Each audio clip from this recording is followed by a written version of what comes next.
What do you Do say? we need to do anything to restart this, or do we just restart? We just need to mention the time that we, come back to order. Call the meeting back to order since we had suspended. All right, are we ready for that? We all All here? right, we're gonna call this meeting back to order at 6:39.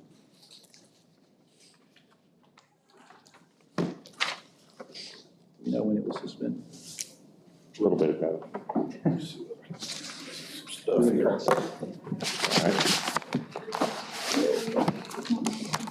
Proud of me. I am. Saying the data. All right, See that? Dr. Smith, you're on the clock. All right, thank you, Mr. Jackson. That's okay, I'll do my best. Y'all just bear with me, let me get my thoughts organized here. First item deals with academic data update. I'm gonna come back to that real quick. I do wanna just give you an updated board calendar. I gave that to you a couple of months ago, I said we would, just kind of update that as we thought of things. So, this is the latest version. I've added some things and then kind of moved some things around. But I do think that, it's in a pretty good spot right now to keep us all on track. If you'll just notice, for this month in January, you've already approved administrative salary indexes and administrators for next year. We have a board policy review A through C. Each year I'll come back in January and give you a benchmark data review for grades 3 through 8. And then, of course, we need to set a budget hearing date for June, and then set a budget approval date. So I really think that this calendar will kind of keep us on track, let us know what's coming up.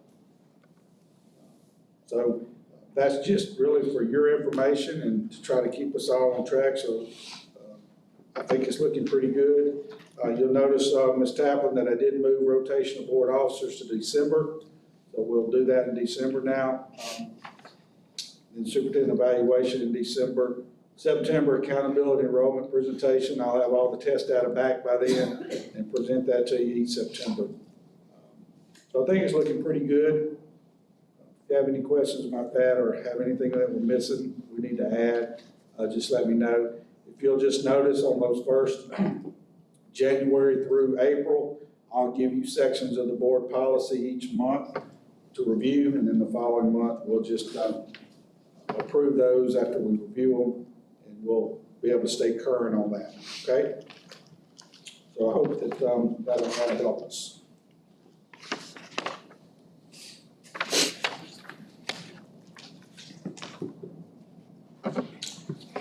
Mr. Jackson, if it's okay with you,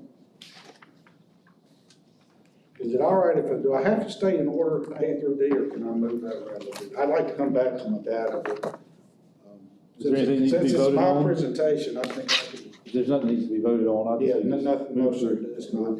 Well, we're gonna have to reschedule the June board meeting, so that needs to be voted on. I'll just do my data first, that's fine. I didn't want us to get bogged down in that, I don't think that we will.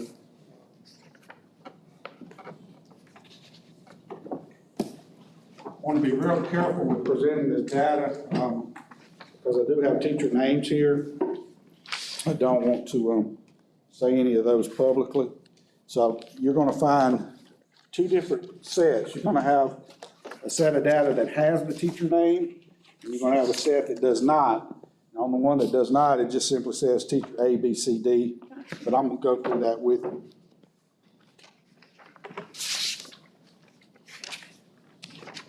Let me just point out a few things, and I don't think any of our principals are here, but if we need them to come back and explain something in February, we can.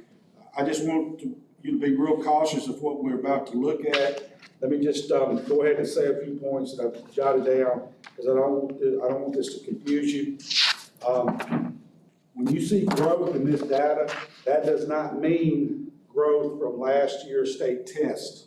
So we're not talking about the kids have shown growth or have not shown growth from last year's test. We won't know that, obviously, until they take the state test this year, and I bring that to you in September. So what this growth is referring to is the growth from essentially a simple way to look at it is a pre-test and a post-test. The pre-test was given back in August, and we had 3 months of instruction, and then the post-test was given in December. We will give this same test again somewhere around April. So we still have 3 months left of instruction, okay? One thing that, another thing I want to bring out to your attention is this. These tests or these charts do not identify last year's test scores. So you don't have on these charts how many kids in teacher A's classroom walked into the door level 5.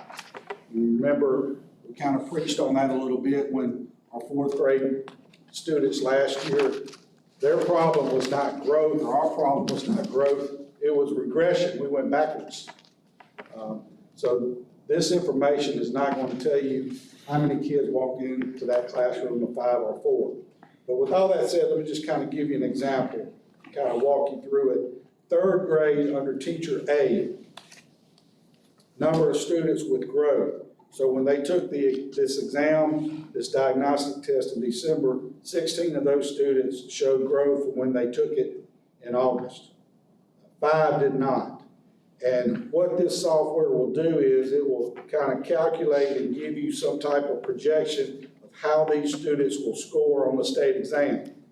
Now keep in mind, this is a projection in December, so this projection is going to change when they take it in April again, because they would have had 3 more months of instruction. So in this particular classroom, 1 student would be a 5 projection and 5 students would be a 4. And then that's the way you would read that from left to right. Okay. Now what you don't know is how many of those students walked in a 5. So I'm going to get that information for you. I just don't have it for you tonight because that takes a little time to get that together. So when the principal presented this to me, that was the first thing that I asked for. Now, the 3rd graders wouldn't have, They would not, that's Okay. correct. So 4th grade through 8th, they would. got you. Now keep in mind, 3rd grade is self-contained. So when you add 16 and 5 together, or 18 and 4, 19 and 4, that tells you how many students are in that classroom. Okay? The next page obviously is English language arts. You have those teachers by name. Then, of course, they're self-contained, so those same teachers also teach 3rd grade math. If you look at 3rd grade math, that looks pretty promising right now. When you look at 21 in teacher A classroom group with 0 students showing no growth, okay, or not growing. Then, of course, if you get into 4th grade, they're self-contained as well. So you have that data before you. Now, what do teachers do with this and what do principals do with it? Well, the first thing I would say to you is it drives that conversation between the principal and the teacher based on what these numbers are looking like. And then hopefully it drives the teacher into adjusting whatever they're teaching or how they're teaching it and maybe reteaching it. And so those conversations are being had within the buildings as we have come back from Christmas. Some of those conversations began before Christmas. Let me show you some areas of concern probably as you get into the junior high. We know the difficulties there with state tests. We're seeing a lot of kids in both 7th and 8th grade who the diagnostic is showing that they've not grown since August. So that's obviously a concern. The bright point would be that we still have 3 months of instruction left, and hopefully we can reverse that and take care of that, what that appears to be some negative data there for us. So just kind of going back through it, this NWEA is our diagnostic. Again, we're mandated by the state to give that 3 times a year. It's given in August, We assess it again in December, and then in April. And then, of course, state testing begins last of April and first of May. Now, as far as grades 3 through 8, if you request any data, I can give it to you. For the most part, this is what's driving the data discussions within the building and how these kids are performing in each one of these areas.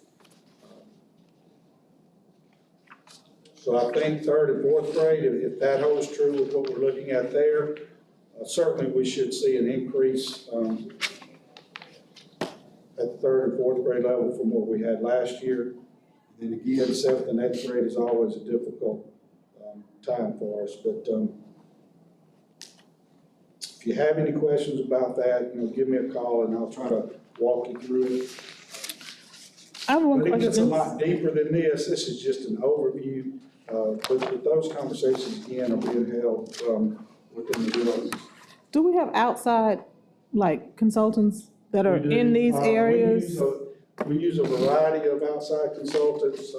We use Kids First. We also use the Excellence Group. We have Gary Bailey's group a little bit. At the high school, we have, what's the guy? Performance based. So what we've done is we kind of spread it around and we don't focus, just let one consultant firm come in. Kids First probably has the most of our business. They're working now with primarily our grades 3 through 8. So yes, we do. And I was asking that because I wanted to know, how do we know how effective these people are with our children? Well, you're not going to know that really until your state test scores come back. Right, so I mean, I guess I want to know are they here all the time, or have they been here over the years, or is this Kids new? First is new. To give you a little background on them, Kids First is a group that broke away from, I say Gary Bailey's group. They broke away from them. So we use them heavily because we have a new math curriculum that we implemented last year that they were heavily involved in. So we spread it around. We don't use just one company. But nonetheless, I mean, your question is a good question. We worry about that too. Well, I just wondered if we got some way we can track to make sure, that we can get some longitudinal data, making sure that they are helping rather than just keeping us stagnated where we are. Yes. And we're paying these folks to Absolutely. help our teachers, then what are they bringing to the table to actually help them? And just to, for everyone's knowledge of Mr. White, most of this comes from our federal tax dollars, Title I dollars. There's a certain percentage there that must be spent on staff development. So that's where all these dollars come from. Very few of these dollars are taken out of district dollars. Most all these are Right. federal dollars.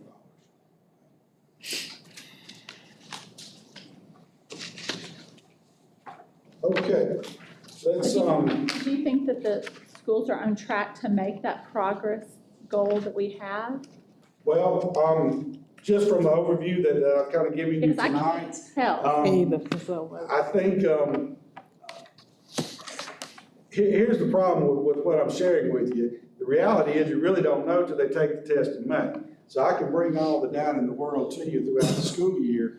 And again, what we're doing with that is hopefully adjusting as we move along and reteaching where we need to reteach. And hopefully that's what these diagnostic tests are showing us. But again, if you say, well, teacher A there, she only has 2 5s being projected, you got to remember that's in December. That teacher still has 3 more months with that kid, and she may not have had any 5s to begin with. Right. So that's why I'm asking, so how, are you gonna bring this back, some more of this data back to us in? I'm going to bring the data back to you where the projection may say that in Jay Smith's classroom, this diagnosis is projecting that you're going to have 10 5s. Okay. Right? And with that presentation, I'll be able to say, Well, those 10 kids were 5s when they walked in the door. So Maybe so. we're comfortable with that. Okay, So the other thing that this is not telling you is the makeup of the teacher's classroom. Some of these teachers obviously have more high-level kids than others.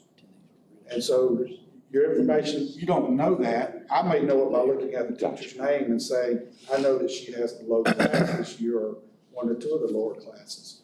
And so you're not gonna see the 5s and 4s. But what you hope to see is 2s becoming 3s or 1s becoming 2s. some movement, we wanna see Right, some you wanna movement. see movement. And so I think we saw that, I know we saw that in every grade level last year, except the one grade level that killed us. And Right. you didn't see movement there, you saw Regression. regression. That, if we have another year like that, it's gonna be a bad year. I don't think that we are, and based on what I'm seeing here, I think we adjusted, and I'm confident that that's gonna look better. Okay, And if that looks better and everybody else just holds true, we're gonna be in good shape. The problem with all of this is the legislature's in session, and they're already talking about changing the accountability model. So if that happens, none of this is gonna matter a whole lot. So we'll see how that turns out. And the talk is pretty heavy, yeah, that it's gonna change. Also, the cut scores will change as well. That's mandated in legislation because you have so many school districts now that are C or above. Now the scores are gonna change. So we may be sitting there doing exactly what we've done last year, and based on where the scores fall, we may or may not be a C, may be an A, you just don't know where those scores will fall. So that's kind of where we are with that. All right, Mr. Jackson, if we could reschedule the June board meeting. The reason for that is I'm going to be out of town. I think Ms. Taplin may be out of town, I think as well. I'll be in Japan. And so if we could set our June dates, I know a lot of you are busy with ball and travel in June as well.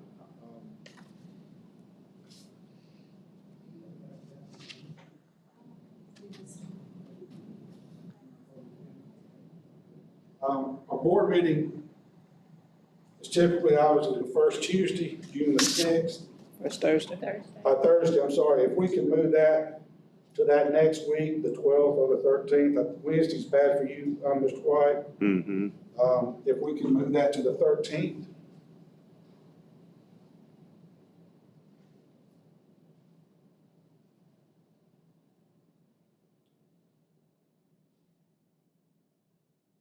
You want the motion? I don't see a comment. I don't see a I conflict. was waiting for anybody to had a question about it, or was, is I'm good. everybody okay with that? Yes. That works for me. That works for me. We have a motion to change the June board meeting from June the 6th to June the 13th.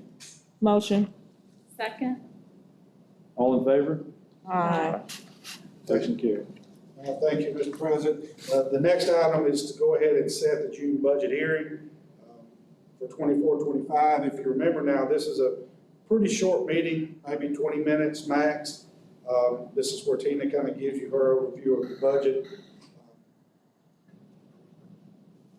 So if we could do that somewhere along the week of the 17th or 18th. Tina, are you free that whole week? 20th is what I had written down. Okay. So I'm just gonna throw out the 20th, which is a Thursday. That's That good works for me. Everybody's good with the Okay. 30th? So Mr. Jackson, We get a motion to set the June budget hearing for June the 20th. Motion. Second? All in favor? Aye. Motion carried. so Mr. Jackson, what I have is rescheduling the board meeting for June the 13th. On June the 20th, we have set the budget hearing for 24-25. So that brings us to the next item. We need to reschedule the July board meeting. What time? 6 o'clock on both of those. 5 o'clock is usually the budget hearing. Okay, thank you, Ms. Griffin. Mr. Jackson, 6 o'clock on the 13th, 5 o'clock on the 20th for the budget hearing. So 6 is good for our normal meeting. Can we get a motion to amend that June budget hearing for 6:20 for 5 o'clock? Motion, I'm sorry. Second, All in favor? Aye. So it's June the 20th at 5 o'clock for budget hearing. Okay, and I'm gonna let Tina kind of chime in on this. Our July board meeting date falls on July the 4th, so obviously we need to adjust that. And we will do our budget vote and our board meeting in the same night, so that won't be a problem. Tina, you have anything on the dates there? We talked in our office and we're willing to go up to July 2nd. And that way, if we do the 2nd for the meeting, we can adopt the budget at the same time. The only other dates to go to would be the 9th and 11th, and I believe there's a meeting, when's Mass? That is Mass week, so that's So bad. July 2nd is about the only choice left. Can we do July 2nd for the July board meeting? And we'll approve the adopt the budget the same night. Okay, for everybody? Are we good? It's fine with me. Is it good with y'all? I can do it. Motion to reschedule the July meeting to July 2nd instead, at At 6? 6 o'clock. All in Second, favor? Aye. And Chris had the second. if I could, Mr. Jackson, could I get you to amend it to include, to adopt the budget? Because that'll be two separate meetings on the same night. I'll make an amendment to the motion. All right. and I'll second it. All in favor? Aye. All right, so, Mr. Jackson, if I could just repeat everything we've just done, make sure we're all on the same page. June the 13th at 6 o'clock is our regular meeting. In June the 20th, I have 5 o'clock for our budget hearing. July the 2nd, we have our board meeting, and then our vote on the budget. Sounds good. Question, Now, I'll get clarification on that. We may be able to do that budget vote during that regular meeting, but I'm gonna get some guidance on that. You know, Ralphie? Yes, it can be done during the meeting. Okay, all right. The only time we do it separate is if it's so far out that we need it earlier. is this the strategic Okay. review goals? Is that our retreat thing? That's what we usually do, right? Is that the retreat? What did I put on the calendar? I put on the calendar that we would schedule a retreat,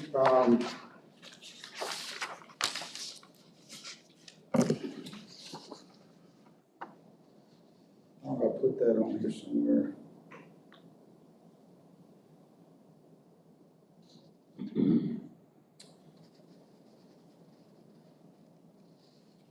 Okay, so that's one thing we do need to add. I do not have that for the month of June. We can come back in February with those and give you some dates on that, or you can try to set it tonight.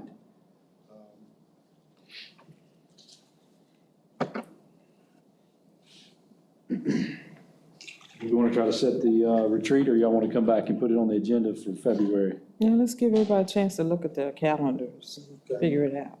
Are we in July or June?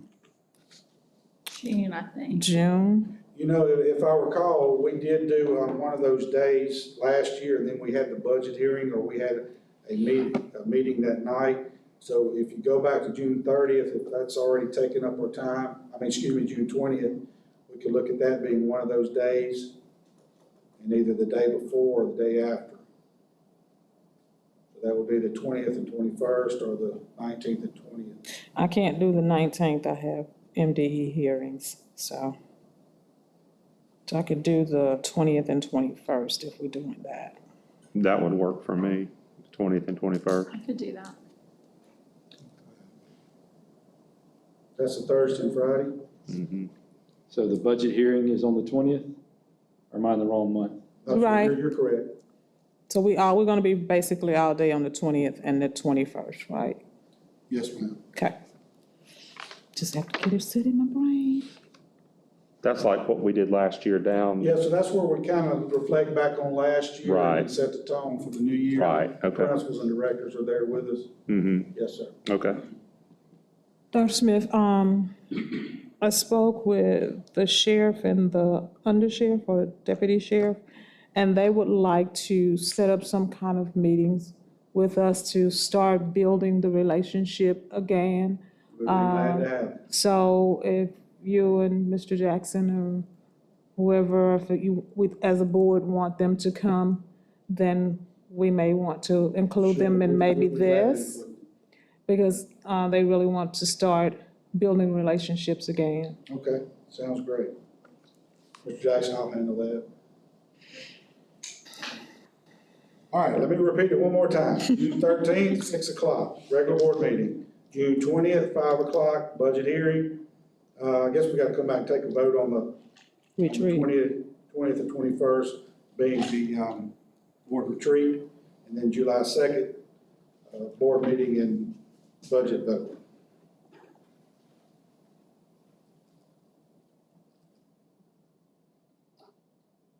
What are the times for the retreat? If we can just set those dates, I'll get those times to you later, depending on the agenda. That's fine. I think we usually wrap it up around noon on the second day, but depending on what we got going on. Certainly no later than 9 o'clock on each day. We just say begin at 9 o'clock each day. We could, I thought you were saying end at 9 o'clock. I was like, what? well, you can include it in your motion, well, we can set the start time at 9 o'clock both days. Okay? We get a motion to set the board retreat for June 20th, 21st, beginning at 9 o'clock each day. Motion? Second? All in favor? Aye. Motion carried. All right, that's good, because I think that's the earliest we've ever got those dates in place. So, we can now plan whatever we need to, family-wise or whatever, around those dates, and I think we'll be okay. If we need to change them later, we can come back and look at that. So with that, Mr. President, that's all that I have under superintendent's items of discussion. All right, can I get a motion to close the regular session? Motion closed. Second? All in favor? Aye. Can I get a motion to consider going to executive session for personnel matters and student matters? Mr. President, one clarification, there is not a student matter tonight. Mr. Deere handled that for us, with a couple of phone calls, so that individual did not show up tonight that requested to appear. All right. So we think that's been solved. Can I get a motion to consider going to the executive session for personnel matters? Motion to consider. Second? All in favor? Aye. Can I get a motion to go into executive session for personnel matters? Motion to go into executive session. Second? All in favor? Aye. Motion carries. We are now in executive session.